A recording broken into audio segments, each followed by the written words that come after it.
Hi, I'm Vanessa Ramon. Hi, I'm Cassidy Pearsall. Hi, I'm Sarah Battaglia. Hi, I'm Jamie Fanicam. Hi, I'm Jasmine Lassane. We are all design and production majors at Carnegie Mellon University, and we are freshmen. Okay, so to start off, the article we'll be talking about is from jalopnik.com, and it's called "This Stretch of Route 66 Plays America the Beautiful If You Go the Speed Limit" by Alanis King. And this article and video are about a stretch of road in New Mexico that are on Route 66, and there's little divots cut out in the road that if you drive the speed limit, play America the Beautiful. And it's actually really cool. And basically the video is set up like a Travel Channel type guy. He's like, "Welcome to New Mexico, check it out." And there's all these classic cars that drive over the road, and they're like, "I usually speed, but today I'm going the speed limit."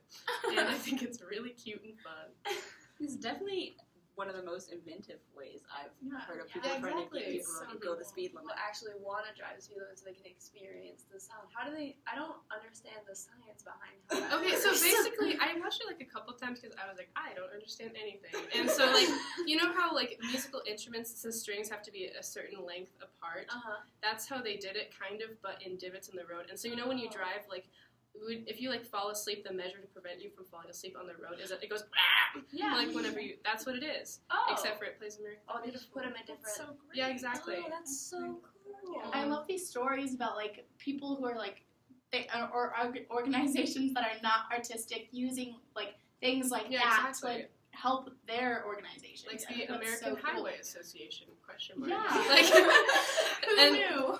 And also, I love the article because being from the Great West, the comment that I wrote was like, "Wow, the West is amazing." And I feel like a lot of people in the East have never experienced the American West and how amazing it can be to just drive and you just see like either plains or canyons or something, and like you've never felt more patriotic in your life than when you're like looking at the Grand Canyon and you're like, "Oh, hello," and you yeah, exactly. And I think that's perfect. Yeah, for honestly. sure. I think one of the reasons speeding is such a problem is because at least over on the East Coast, everything is so fast. Like you have to be doing things as fast as possible. So It's really hard to not speed when everyone around you is also speeding. Yeah, exactly. I've noticed. Yeah. Because even if you're going the speed limit, if everyone around you is going 20 over, going slower on the roads is still just as dangerous as going too fast. I wonder, like, now that we talked about like the difference between like the East and the West, I wonder how like that something like that would be received like on an East Coast highway. Because when I think about like I'm from New Jersey and like driving in New Jersey, like I don't know if you did something like that, if people would just be like, I don't care. Yeah, exactly. The other thing is a lot of the highways in the East, like I'm from New York area and stuff, like they're very full. Like there would be 4 people like on this is that. just open, empty road. Yeah, and there'd be 7 people at the same time on that track. Like, but also the difference is that like now after like the 60s and stuff, they made the interstate system, and that's actually what the movie Cars talks about, which is very close to my heart because it talks about how the highway system no longer goes through towns and small towns and stuff, and people don't just take time. Like on Route 66, the point was that you would go through all these small towns and see like what America really was. From people from the East, like Chicago over, could come on Route 66 and go all the way to LA and say, "Wow, America's great," and you go to all these little diners and stuff. But now the interstate just goes like through America, and like people like my grandma's town in Montana, the highway used to go through their town, and then when they curved the highway around, no one goes to their town anymore. It's dying, just like Radiator Springs in the movie Cars. And yeah, so I think this is a good incentive to get people back on the highway again and have people going back through small towns and seeing like what America actually is instead of just going as fast as possible. And that's a great tourist attraction also in that area. And it's also safe. Like it's good. Like it's a good safety precaution. Why did you do it? I love 2 miles of music in case like I don't have a radio in my car and I'm just like, oh, America the Beautiful. Yeah, my radio gets stolen. Yeah. I would love it. I'd run to the next note. And that's another problem a lot with driving on the highway is a lot of times when you're driving for so long and there's no other cars around, like people fall asleep. Yeah, exactly. Highway hypnosis. That's what it's called. It really is. If you're going on a long stretch, you're just like like I've experienced that before. That's not something. I think that they should make a song everywhere. Every whole song. Like every 5 minutes or so, you have a little song. Rocket Man. Okay. I mean, I should never be a committee to choose the songs. What if it's just America's Beautiful? beautiful. Oh. I don't think that's a good plan. Okay. I do like it here. Was a good idea. Yeah, maybe like this will help broaden like the ideas that people come up with, like in the East, like you're saying how it might not work in the East, but maybe something else will. Like they'll start that conversation. Somehow you play a video game while you're driving. And also starts a conversation about new ways to make sure that people don't go over the speed limit. Yeah, exactly. Making safety a priority and make a fun priority too. Totally. Bringing entertainment to other things. Nice. Now we're going to jump on to the next article titled Scenic Artists at Oregon Shakespeare Festival Can Create Just About Anything by Vicky Aldos on mailtribune.com. This article went into the intricacies of the scenic painters at the Oregon Shakespeare Festival. It starts out with Gabriel Barrett. Oh my God, what did I write? It's Gabriel Barrera. He's a scenic artist. He is a scenic artist at the Oregon Shakespeare Festival. He studied fine art at Pratt and got his start in scenic painting by doing scenery at Knott's Berry Farm, which I think is so cute. The article deals mostly with going into different ways they create scenic art for different effects, like realistic effects versus cartoonish effects, the differences between painting on wood and plastic surfaces, the intricacies of collaborating with designers and stuff like that, and it was very informative. There wasn't really much opinion there besides who doesn't love a good scenic painter. What I thought was really interesting about that one is how they opened up with the scenic artists talking about how they just assume that everything is possible, and they don't say, this is something we can't do. They say, this is how we do it. And, like, the parallels between that mindset and what we're taught here is really cool because, like, I feel like I'm being set up to do that kind of stuff, whereas it's kind of easy to get, like, bogged down by, like, of course we say everything is possible, but, like, is it really? But here's, like, professionals doing incredible work, and that's the mindset they go into it. So, like, that's inspiring. And I agree. And, like, especially right now, as we're working on our projects, like, even in our project, we're figuring out how to, like, do fake staining and, like, do fake painting treatments, and, like, if they think it's possible, I think it's possible too, but we just have to figure out how. And, like, as a scenic painter and a scenic artist, like, you learn over the years how to replicate, like, certain textures and stuff, and, like, you put it in your repertoire. So, like, one day I'll be like, oh, it's easy to do stained glass or whatever, you know, and that's why I thought this was interesting. I like any article that's about the come up of an artist because I think, wow, maybe I can do that too. I also think it's a good mindset, like, also in and out of theater, to never really have no be your final answer, and to always say, like, well, I don't know how to do this, but let's figure it out, or something like that, and not just have, like, the final answer be, like, we can't or no, because that just, there's no progress in that at all. Yeah, I totally agree. I think that it was really inspiring for me as someone who really enjoys scenic art, especially at such a hard place, because they talked about the Oregon's intimate Thomas Theater, where the audience is sitting not, like, on the set, but, like, very close to the set. So, like, the level of detail that needs to go with it and the level of, like, perceived perfection is really intimidating to a lot of people. Like, oh my God, this is going to be 30 feet away, this is going to be right there, like, this has to be perfect, but they're not scared. I love articles like these that, like, kind of take you into, like, the details of, like, what goes into, like maybe, like, a small piece on the set. Like, I just think it's so cool, all of the hard work that goes into everything, and just, like, scenic painting especially is just so cool because they can, like, change what you see on stage, you know, they can change your perception of where you are in the space, and I just think that's really cool. And I love, like, even, like, not as, like, I don't think of myself particularly, like, as a artist, like, you know, hardcore artist, but I just, like, hearing all these things and, like, reading this article, it's just, like, so cool, I think, for anyone to learn about what goes into it. So.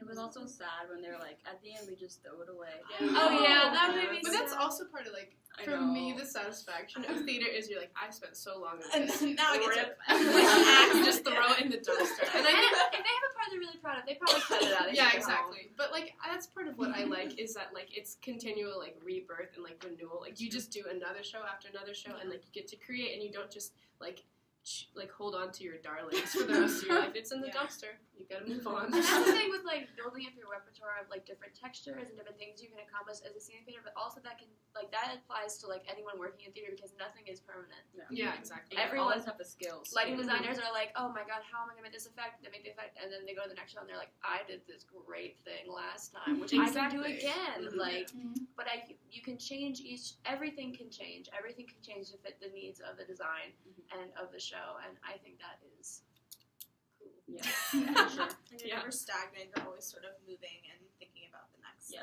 and the next problem to fix. You know, I feel like sometimes you get stuck in a job where, like, there are problems for the first year, and then you kind of know the ins and outs of all the things that could go wrong. In theater, like, you're always problem solving, and you're always finding a new thing to fix. All right, cool. Okay, so the next article is from Sploid.com, and it's called How Effects Artists Make Fake Wounds Look Real by Brian Menegas. And this article is about two YouTubers who joined together, and their names are Freakmo and Powda, and they are creating fake leg wounds out of silicone and molding and painting it up. And this article is crazy. Like, it's all in sped up, like, film, and you watch them for hours meticulously create this nasty pus wound, and, like, she's, like, doing as meticulous stuff as she's like, oh, well, I put stitching in it, and then I took the stitching out because it didn't look real enough, and I'm like, But it looks real when they're doing the stitching, which she is literally horrifying. Like, it's a video of her stitching up her fake leg wound, but it looks real. It's amazing, and, like, the whole time I thought, like, oh my god, like, in The Walking Dead, how long does it take to make one zombie? Because in The Walking Dead and other, like, zombie movies like that, like, there's, like, 100 extras. Oh my god. Who all have SFX makeup. My question that I had from that was at the end when she takes it off, is it reusable? Like, probably not. I guess it has to be, because she has the silicone. But how do you clean that though? Like, like that's my conversation. The back is smooth. Yeah, and so I feel like you like reapply the fake blood. I don't know. It's probably like a couple uses and then it gets nasty, but like you can clean it hopefully.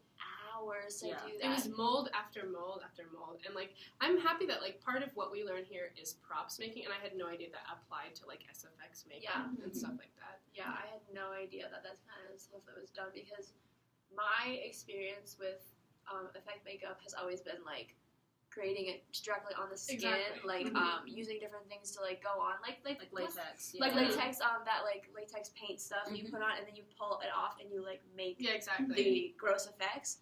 But it makes total sense for them to pre-make all of the effects and just glue them on. But even when you glue it on, she still has to do all that stuff over it to make it look really convincing. She'd like buff in the makeup. I'm sure for The Walking Dead, they must have them pre-made like from a factory or something because of the sheer amount, and then they have artists simply to apply them.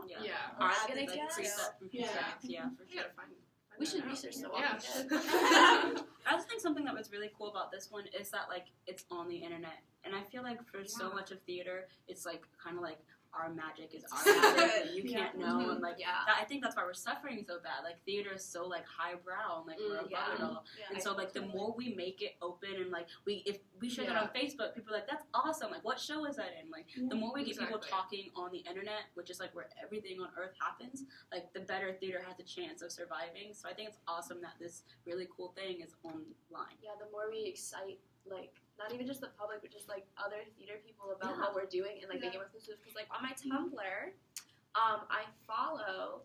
There's several scenic artists who are on Tumblr and do that kind of stuff. They put like not tutorials, but like the process of like props they're making or pieces they're making. They're like, this is the biggest cut I did. This is how I achieved this fake marble effect. Like I use Saran wrap, and like I would never think to do that if I didn't see this. And it's not like I'm stealing their technique. It's the spread of information, which is what the internet is for. Yeah, it's upping quality of the universe. With our recent like project that we're doing, like we've been doing like the wood grain thing and like the stained glass. Yeah, like, and there's just like old middle-aged men on the internet who are like, I will help you, and they've helped me so much.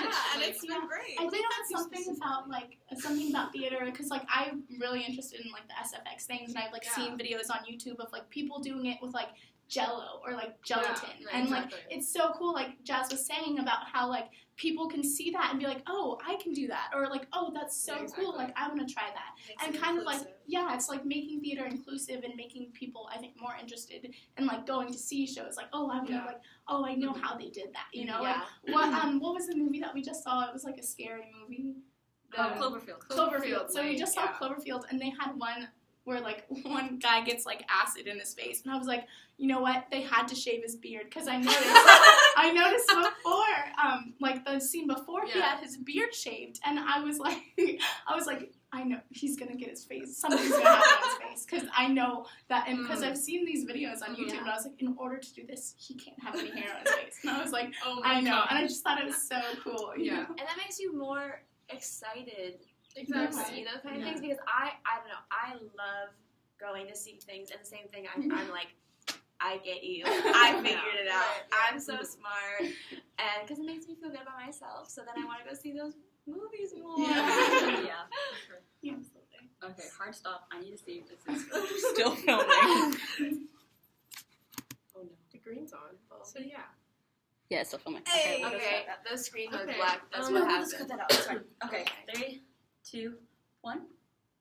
So next we're going to be talking about an article seen in onstage.com by Kat Cover titled In Defense of General Theater. And what she talks about in this article is pretty much defending a general theater education and colleges that do general theater. And she states that a good solid foundation in all aspects of theater will make you a more marketable commodity, and to not let yourself be pigeonholed early on in your education.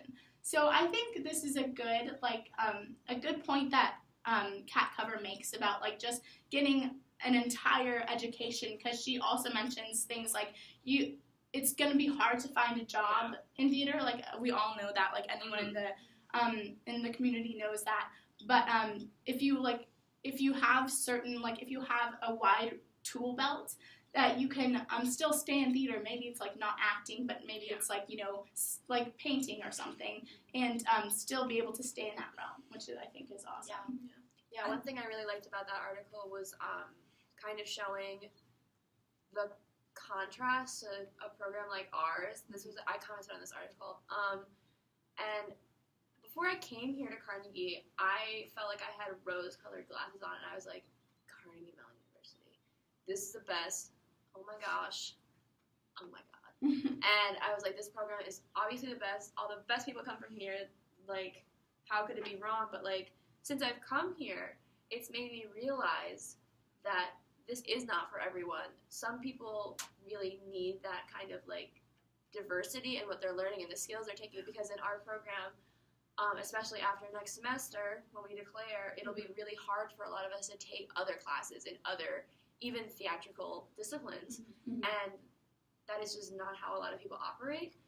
So I don't think this program is necessarily I'm yelling at myself from a year ago. Like, this program is not better. It's better for me, Yeah. but it's I not think better for other people. Also important to remember that, like, our school does a really good.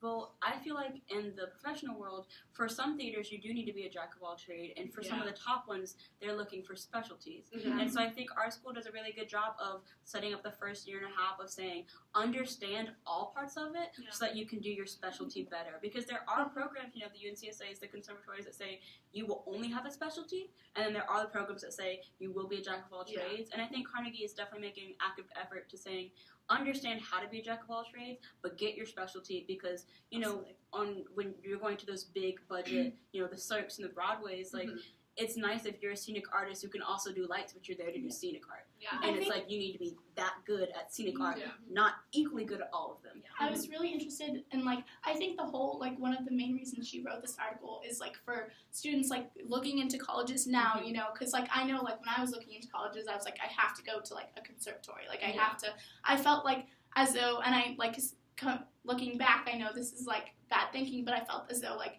I might have been, like, you know, copping out or something, like, if I was, like, okay, you know, like, or saying that, like, I might not make it, I need these things. But, like, I think if you're, a student looking at colleges now, you really do need to, like, look at the programs and look at how they're structured and be, like, willing to, like, be a jack of all trades, because I think like just like even our teachers, like they'll paint their sets still, like a scenic designer will paint his sets and things like that. Like they tell us stories about having to use those tools.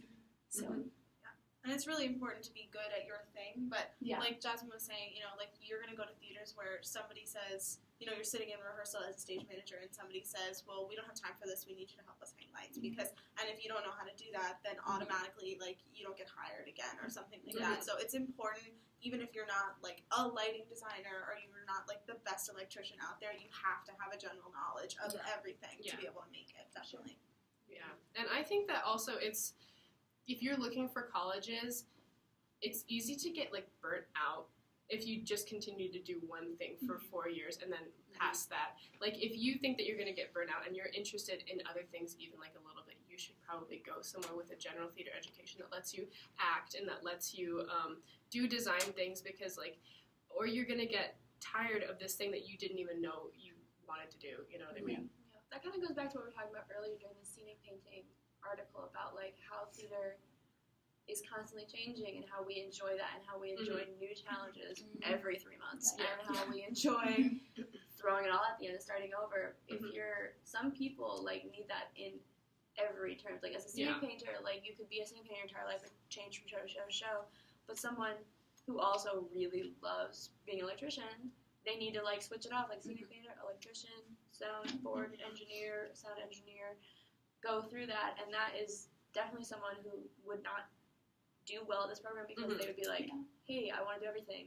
And they'd be like, and I think it's important also to like say that like even if you are just gonna like, if you find yourself in a place where you are just doing what you plan to do, it's also good to like understand like everyone else's job in theater, because like it's such a like collaborative art that like being a stage manager and being able to understand that like the scenic designer needs so long to do all of these draftings, and like, or like the lighting designer needs this amount of time to like, because he needs this, or the sound designer needs everything quiet when they're, you know, tuning for a show. Not even you being able to do it, but you just being sympathetic to the amount of work that it takes helps. And it also helps with like the collaborative process, because when you are working with somebody whose job you don't understand at all, you have no concept of how long it takes, how much work it takes, and how it's different from your job in that way. Awesome. Okay, so next up we have Actors Who Learn New Skills, which was on Backstage.com, and it was by Rebecca Strasberg. So this article didn't really have a lot of substance. It was just kind of a list of actors who have learned new skills for movies that they've been in. You know, there was like Natalie Portman for Black Swan, who learned how to do ballet, or, you know, expanded her ballet knowledge. She rehearsed for like 5 hours a day, the article said. Or somebody like Jennifer Lawrence, who learned how to skin a squirrel for her role in Winter's Bone. I thought it was really interesting. I mean, it happens all the time. My cousin, who was Theo in the recent Broadway national tour of Pippin, had to learn how to do all of these like new acrobatic tricks for his role when he was cast, because Pippin isn't generally an acrobatic show, but he had to learn how to do it. I think it's a really interesting thing, and I think it can be really helpful. You know, like people like Natalie Portman. Now Natalie Portman on her resume probably has, you know, very good at ballet or something like that. Was in Black Swan as the ballet girl. You know, and my cousin can do a lot of very interesting acrobatic tricks, so I think a lot of times it can be really helpful to people. You know, I think where I sort of get lost in the article is kind of like why skin a squirrel, you know? Like, my thing is like, especially with the Natalie Portman one, it's like there are actresses that do ballet, so it's just like I wonder. I guess it's mainly for the name to say Natalie Portman did this, or like Jennifer Lawrence. But like Jennifer Lawrence, Winter's Bone, she wasn't first movie, that she wasn't big. She was just I out think of for nowhere. that, like no actress is gonna be like, I am a squirrel skinner. Like I think that for that one, it was like, well, she's the best actress for the role, and no matter what, she's gonna have to do it. Yeah, I think it is interesting though with Natalie Portman. Like there are plenty of Exactly. really great Yeah, actresses for that, who for have sure. also done extensive ballet who probably Could have been Natalie Portman has like a resume. Yes. Like a regular resume. It's funny, as I was saying Do you that, I think was she, thinking like she doesn't just walk in and say, "Hi, I'm Natalie Well, Portman." I think most of the time people are like, I don't really want Natalie Portman for this role. I'm gonna ask her. But like, I mean, I'm not a casting director, but maybe she goes in sometimes. I don't know. Who doesn't know who she is? I don't know. Does she have to get headshots? That's Wow. you can Google her. Yeah, couldn't she just send in some screenshots? Okay, this is off topic. I think like what this article needs to like focus on is like what they consider skills, because like I mean I guess you can count skinning a squirrel as a skill, but like I think like the skills like the Robert Downey Jr. learning how to play the violin, or like nice. you know like Natalie Portman, Channing Tatum learns how to tap dance. And like dancing, like skills, you know, like that would be helpful. And I think for Channing Tatum, he's already a dancer. He started out as a dancer. Them casting him, they were like, okay, well, he can learn a new dance type. Like, I think that one was easier than, like, I think the problem with this article is that it doesn't show the difference between method acting and skills learned. Like, dancing is a skill. Adrian Brody was, like, in The Pianist, he learned how to play piano. Great, awesome, you know how to play piano now. But also, he sold his apartment and his car. And he moved and to all Europe. of his things. So he could become better. Yeah, exactly. that's what really messed me up, that particular part, because it starts off like he learned how to play the piano for The Pianist, and I was like, duh. They should have just hired someone who knew how to play the piano, but okay. But then, he was like, to really get into my character, I sold everything I owned, and I lived in a car in Europe, and I'm like, did you have a piano? Like, isn't that the most important part? And that's kind of, for me, that kind of raised the question of, like, where is the line?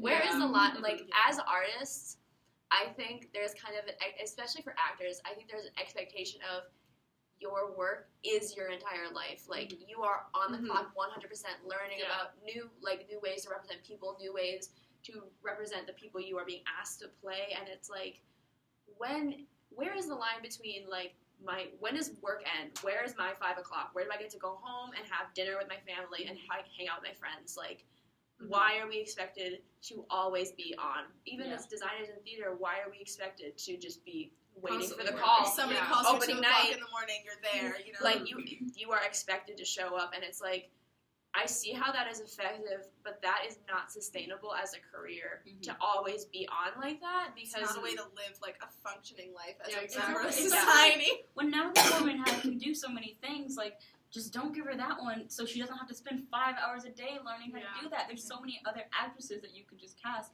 And I get the idea that, like, as an actor or just as an artist in general, with each project you're going to learn something new. I think that's good. It's just like, why are we forcing such commitment? Like, especially when she's so committed, she said what she's committed to, and it's acting, and she's committed to it, and she's done her whole life surrounded by that, and yet they're like, okay, you're committed to that, you also have to be committed to this intense idea of ballet. And it's just like, other people have also committed to ballet, and you say, ignore those people. You have to push yourself even harder, and it's like, that's good, but where does it stop? I also think it's important to recognize that, like, a lot of those people, like, won an Oscar. Like, Natalie Portman won an Oscar, Jennifer Lawrence won the Oscar for that role, Adrian Brody won the Oscar for that role.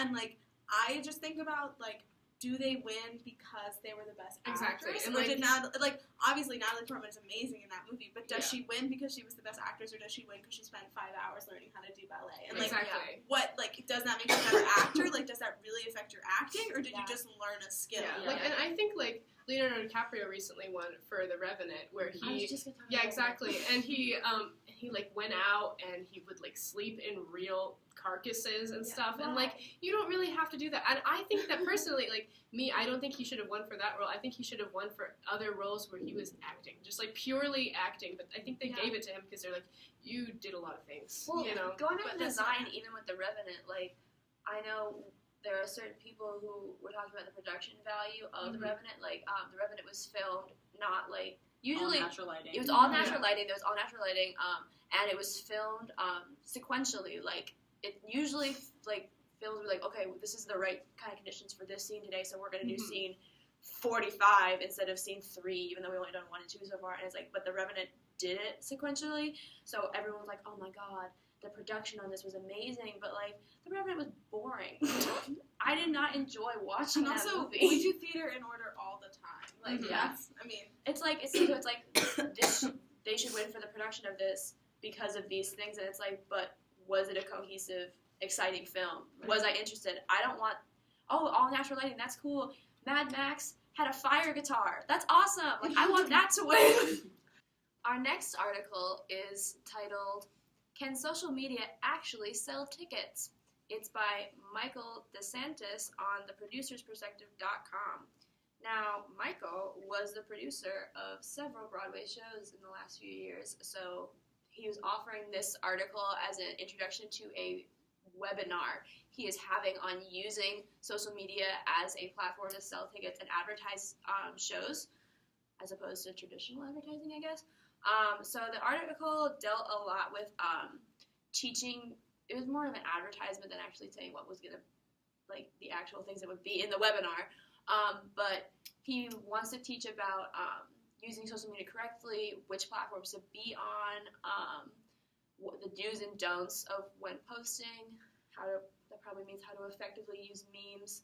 Because we've all seen those articles where, like, Denny's uses a meme to try and advertise pancakes, and it's incredibly offensive somehow. So that's kind of the content of the webinar. I did not pay the $149 to see the webinar, so I don't know how good it is, but I trust Michael. I think the title of this article is so funny. Like, it just sums theater up to a T. Like, can social media sell tickets? Like, every other brand is already on social media to sell things theater. Why do you think that you can't? Like, you just haven't yet. Like, of course social media can be used to sell tickets. Every other brand has specific social media marketing departments, like entire departments suited just for this, using social media to sell things. Like, honestly, your of stage course, manager like, just run your Twitter. Exactly. It's like, obviously it can do it. This is just another thing we're missing out on. So I'm really proud of Michael for saying we will no longer be in the 1800s. We will start using the platforms that everyone else on earth is using. Yeah, exactly. My favorite thing about theater is when I read these articles that are like, why don't young people come to theater? And it's literally because we are just now figuring out that we need to use social media to advertise. How do you not know that? Like, when you go see a Broadway show, it is all, like, older, or, like, people over 40, or, like, parents with their little children, or something like that. It's never people in it's very rarely people in their 20s, or, like, people our age. And it's unfortunate because so much of theater is, like, really great for people our age, and they miss out on it, or they wait until they're older because they just don't see it, they don't have the knowledge. And if we started advertising on social media, it would be great. Did you see the comments for that article? It was people on that website where they're like, I don't know if this will work, this doesn't sound cohesive, and it's like, of course it will work, everyone else uses this. How do you think movies advertise? Like, if you go on Twitter and it's a sponsored tweet and you're like, oh, check out that movie, or you watch a YouTube video, the advertisement before is a movie, like, why can't that be theater? That's literally so Everyone's easy. like, theater is dying because young people are silly and they only go to movies. And it's like, obviously, because it's $8 and Hamilton is $4,000. And, like, Hamilton is probably the most effective Broadway show using social media ever, probably, because... And young people love it. That's why it's the most popular. I think the older generation is, like, kind of, like, complicating it more than it needs to be, because, like, he goes into, like, we're going to talk about this, and, like, just all these strategies, and then I, like, follow a lot of, like, shows on social media, like, Broadway.com, I follow on Instagram, like, things like that, and I love just, like, seeing, like, when the actors take over, like, you see, like, a hint backstage, and it's, like, a little funny, like, warm-up, maybe, and, like, that's what, like, gets me into it, that's, like, what gets me involved, and, like, I feel like if the older generation is like going to say, oh, we have to do this and this and this, and make it more structured, it won't be, I don't think it'll reach the younger generation as much. Yeah, it's like people always went to theater forever because there was nothing else to do. Like, there's no radio, there's no television, there's no movies, and now, like, theater has to compete with the other forms of media, which is fine. Like, I still think theater can hold its own. I love going to theater. It's an incredibly different experience than going to a movie that I enjoy, and I think a lot of people enjoy still, but we're stubborn. You have to keep up. Why does it have to be the elevated platform? You know what I mean? Like, people are like, theater. You have to wear heels and a tux. Yeah, exactly. And I'm wearing my sweatpants.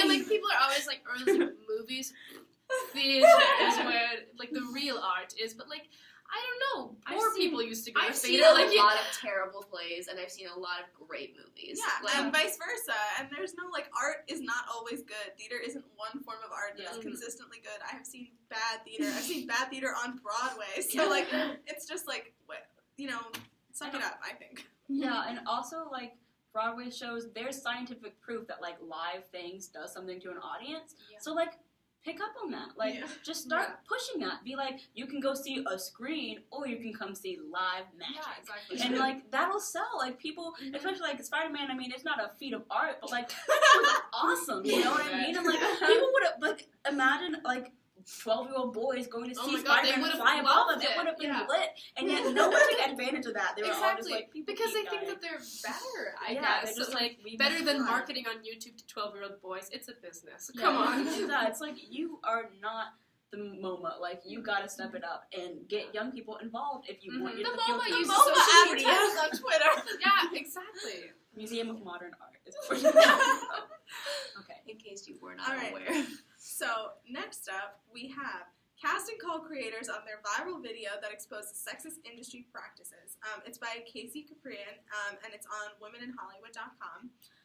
So the article is an interview by Casey with 3 women who created this video, which is attached to the article, that basically has real female actresses read out some real casting calls. And the video is horrifying. It is a little funny. I mean, some of them are more comical than others, and some of them are very, very sexist. So you kind of have to go in and, like, you're laughing, but you're also a little like, oh my goodness, this is horrible. The article really just focuses more on, like, the topics of the video. They ask them why they did it. All 3 of them are casting directors or were actors, now work in casting, and they basically were having a discussion, and they were like, you know, this needs to be seen. And for me, like, I obviously, you know, having been exposed to the arts and being a woman, like, I know that it's there, but I don't think, like, even being so exposed and in the arts, I don't think I realized how horrible, like, some of the stuff was, and just how, like, unaware people still are of, you know, what is offensive and what isn't offensive. I mean, like, or even just, like, the use of the word feminist. Like, people put feminist in their casting calls all the time. Like, this one says, for an actor who is not thin, great for a feminist. Like, that's not what feminist means. Feminist doesn't mean overweight person. Like, it doesn't mean ugly. It just means equal rights. Like, why are you doing that? Yeah. And it's also, like, these are the artist people. Yeah. Like, artist people always pretend to be so liberal. Yeah. And they're like, we're free. We love all women, all races. We are so diverse. And it's like, these are the art. This is the people directing it. Like, these are the only artists. if you're an object and you get to tell you. Exactly. My favorite one in this was one of the women read out, we are not exploiting you. This is the casting call when it said, we are not exploiting you. The director also gets naked at all of his shoots, so you won't be alone. And it's like, what? Yeah, that was a real. It doesn't matter if a naked man is filming me. I'm still naked and I don't want to be. And it's like there's such a big push for feminism, and I feel like especially now, people are like starting to doubt like the necessity of it all. They're just like, everyone wants to be yelling about something and everyone wants to be upset about something, and like they call our generation hypersensitive. But like, this is still stuff that women are put up against every single day, where they're looking for jobs, this is a career, and someone says, get naked, I will also get naked, and we will be naked together while I film. And like, this is that's a different profession. Like, this is a profession of acting. It's something that people go to college for, and they shouldn't have, after they leave college, be faced with that kind of treatment. I think what was so amazing to me is that just like the kind of language really like makes women seem as though they are just objects, like not an actress, not any, like no use other than just to be next to the man. Like, there were a bunch that was like,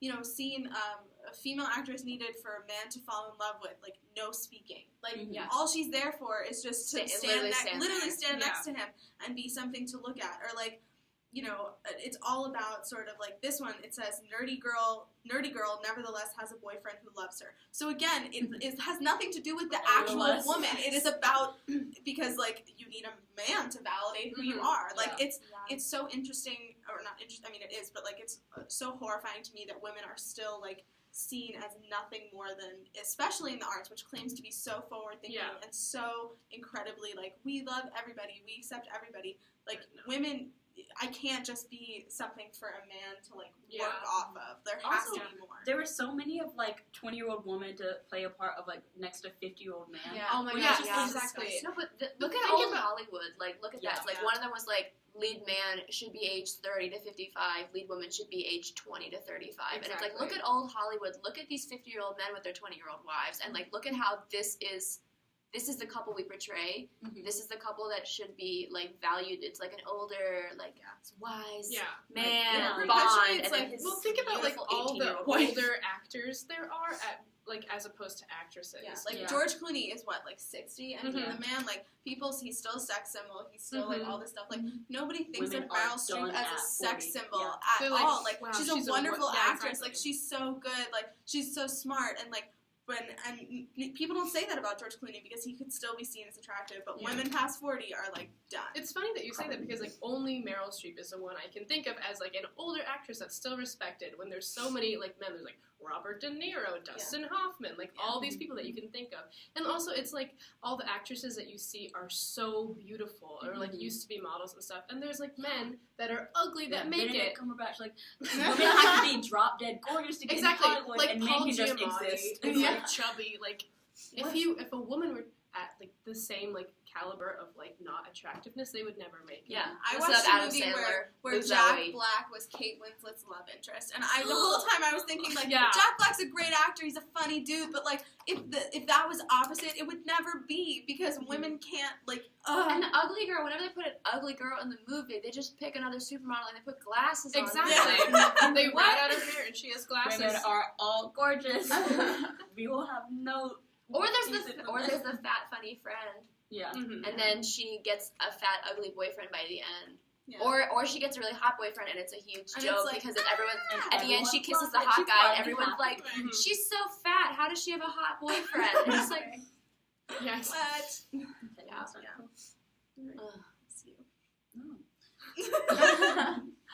Ugh. So I the like we next didn't article. resolve that at all. We I just know. got upset. There's stuff to be changed. The next article is Hamilton producers address backlash, reaffirming commitment to hiring people of color, which is written by Kenra Rankin, and it was on colorlines.com. And so a big part of their article was the Hamilton creative team put out a casting call saying for non-white women and men to come audition. And people lost their minds. They said, what if on all of production said only white people come audition? And it was just kind of this big thing that turned into a lot. Equity got involved. It was just everyone was making all sorts of statements about how this was a new form of racism because they were asking only non-white people to apply. And they kept saying, what if? And I think something really funny is like casting calls of all whites have happened for That years. has Next always to, happened. Yeah, next to Normal, Spring Awakening, Cinderella, Legally Blonde, Annie, like so many shows have just had white people and we've been silent. And it's just like, and I think the title of the article says enough. They're affirming their commitment to hiring people of color because no other Broadway show is. They're saying, Yeah, we are exactly. committed to hiring these people, so we can not say it like you guys didn't say Legally Blonde can only be a blonde white girl, but like we all know it is. Yeah. So like they're just saying what it is. They're saying, yes, you guys can do that. We will also only hire non-white people. Yeah, my thing is like, how dumb are you? What white person is gonna go audition for the color purple? Like, it's not about It'd be different if it was just like any role that could be played by any person, regardless of race. The point of Hamilton is that there are no white people. That is principle of it, the yeah. principle behind it. Like, if Legally Blonde got a revival and they were like, and they hired like a black girl, but she had blonde hair, and they made that part of it. Like, that's okay because it never expressly says Yeah, anything, like she is exactly. a white girl. Like, obviously, every production of it ever has been a blonde white girl, but like they could do that because it isn't technically written into the script.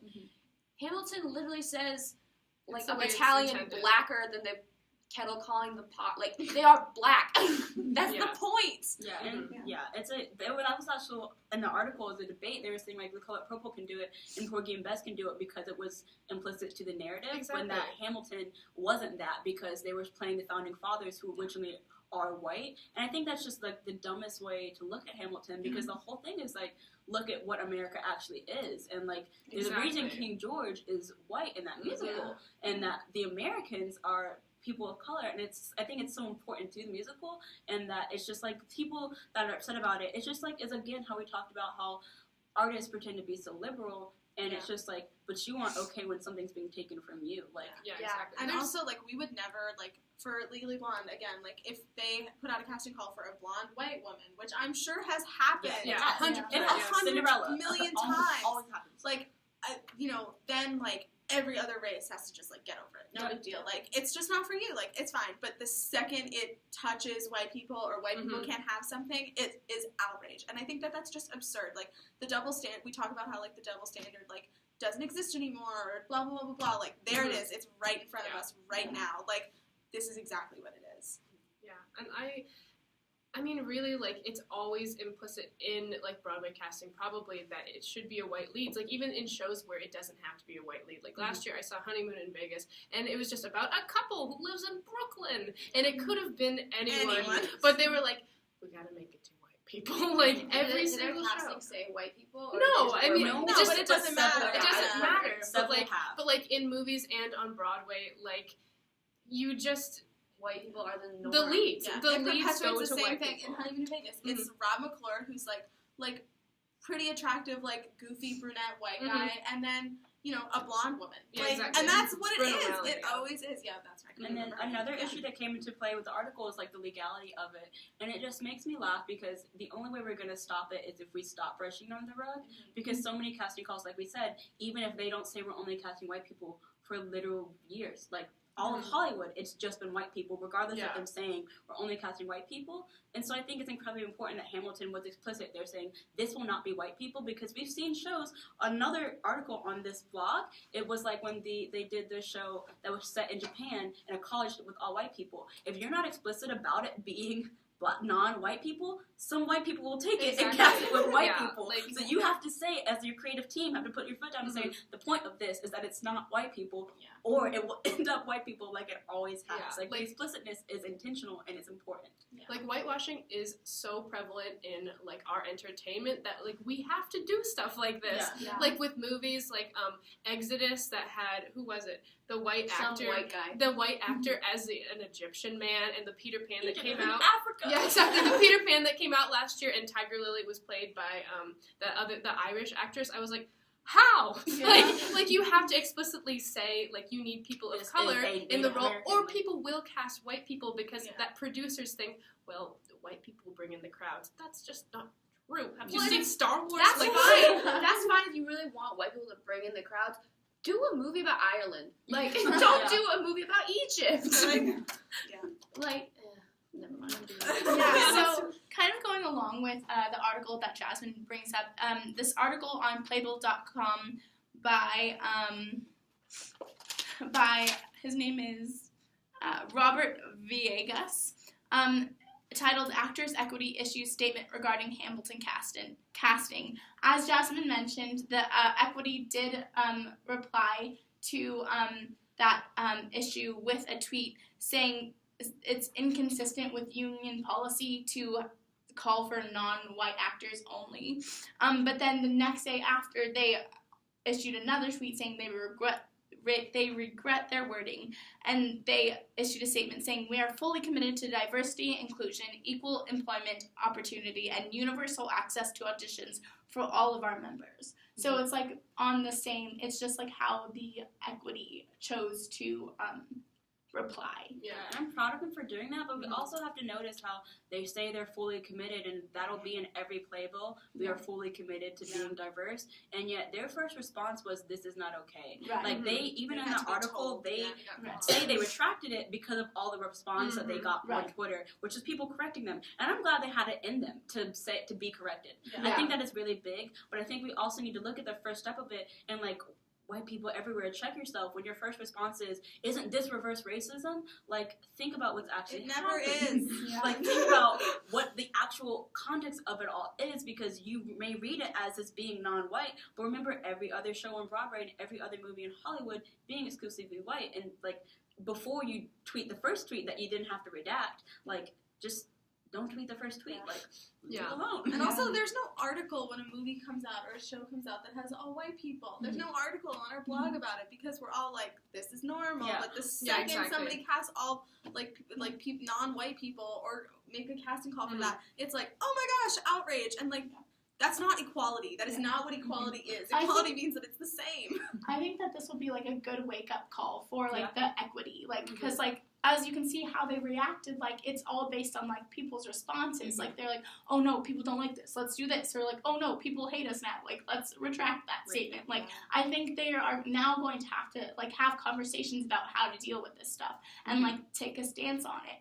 And, like, listen to the public and say, like, we're doing something wrong here. Like, what do we need to do? Like, so many people think our generation is just so angry about everything. It's like, we're angry about things that people should have been angry about for centuries. And it's like, us being angry about it is the only way to get real change. Like, we can continue to be passive, but that's what's happening the generations before us, and this is still happening. So we're making the stance, and we're changing equity's mind. We got something they treated to be redacted, which, like, is small, but, like, in a day, it's their statement. Also. It happened in, like, you know, that it was so quick, so what a quick turnaround, and it's because people spoke up about it. And so, like, stop acting like our generation is just petty and oversensitive and hypersensitive and all of that, because we're making changes, and I think that's important. Yeah. Absolutely. Cool. The next one that we're going to talk about is the Brussels attacks, which is pretty serious. So the article is "How Safe is Broadway? What Theaters Do to Keep Audiences Safe." It's written by Gordon Cox, and it's from Variety.com. And so, this was basically articles was touching about the Brussels attack and it took it to more of an American sense of how Broadway has really typically pretty upper class people packed into one real small space, and you can get like 1,000 people of usually pretty rich people. Celebrities. And big name people, and it's in New York, so it always make a statement. It's just a pretty significant place, all packed in one. And people were worried, and this article seemed to think that people were very worried about that, and that it was causing them to stay home and just watch things on television, the safety of their own home, instead of going to TV. And so it was kind of touching on, like, Broadway, what are you doing to make sure this isn't happening? And I think one of the important things, it's kind of like, are we going to hide forever? Like, because everything is always unsafe. Like, there's no way to make anything completely safe. But this article also at the end of it touches on, like, just awareness on all levels between, like, the production team, the stage management, and then the police departments. Just because whenever you got a crowd that big, there's always the risk of it. There's always the risk of someone coming in with a gun or someone coming in and yelling fire. Like that's always been a concern throughout history in theaters and movie theaters and everything. Like there's been a lot of attacks within movie theaters because it's dark and because it's easy and it's and it's scary. But like that's always been a concern, and I think this is good that it's kind of creating more awareness about it. But at the same time, it's like there's an inherent danger in being in an enclosed space at any point. Like, I'm scared, like, in a train station and stuff. Like, there's always that fear. It's like, we could put metal detectors everywhere. We could do that everywhere, and that would probably help a little bit. And there's, like, chemical bombs. Like, there's always another thing. Exactly. Everything is a threat, and it's just kind of like, I think it is good to make Broadway kind of break the bubble of being like, we're all friends, because Broadway, just the streets of it, the theaters, they are so open to attack because they're so close. And so it's good, like you said, to create awareness and spark the conversation. Like, really, what are we doing? Like, we gotta stop acting like a coat check is enough to protect these thousands of people. But also, like, one of the comments from one of the students at our school was like, I don't want to live in a world where every room I go to has to have a metal detector on it. And it's like, kind of finding a balance. Yeah, but I think it's definitely important to talk about that. Like, my parents didn't grow up in a world where, like, when they walked into a movie theater, they were like, where are the exits? Like, because, but for me, I walk into a movie theater, and that's something that I think about. Because it's, as I grew up, like, that was, like, a threat. It was a dangerous thing. And I think that, yes, it's important to protect us, and, like, maybe putting metal detectors in movie theaters wouldn't be such a horrible idea. But I also think more than that, we have to just limit, like, ability to acquire weaponry in general. There's a lot of things that go into this, and I think you have to find the balance between you not being afraid to go out, because like a lot of this article was like, people are afraid to go out and they'll just watch Netflix at home, and I didn't know that. I don't think that's necessarily true. Yeah. I think if you want to see a show, I don't think it's like Broadway's losing. I don't think Broadway's losing 40% of its subscribers to Netflix. I think there's a balance between like you being wary of this kind of thing happening, and like Broadway protecting us by maybe putting in metal detectors or something like that, and people just be willing to go out, and like anything could happen at any time. You could get mugged outside of the Richard Rogers. Yeah. You could get mugged the second you walk out the door. Like Yeah. it's not even like a bomb that might kill you. It might be getting hit by a car. Yeah. Like you could die at any moment. I think this article, like, it does a good job of, like, you know, starting the conversation. I feel like it's not so extreme as, like, Jamie was saying, as, like, staying home. But I think, like, there's definitely more that the theater can be doing to, like, for, like, maybe the creative team and, like, the stage manager and, like, just having, like, maybe, like, codes or, like, having, like giving a pamphlet out to, like, everyone who works there, like, explaining the exits or explaining, like, an emergency plan, you know? Yeah, I also like that's a good idea. ushers are always looking for people with cameras, and they've got that down to a T. Like people see it in Broadway shows, so like maybe expand your knowledge from the cameras, like to just.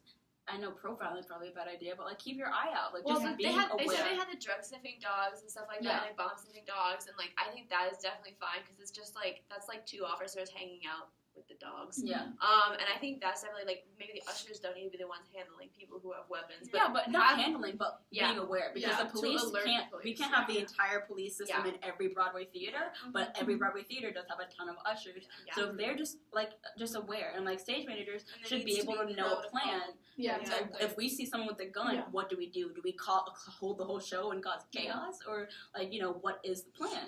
And I feel like a lot of, at least from what I know, maybe that's not in place, and it needs to be. For sure. Absolutely. I think that wraps it up for us. Yeah. Awesome. Tune in. Thank you. Another time. Bye.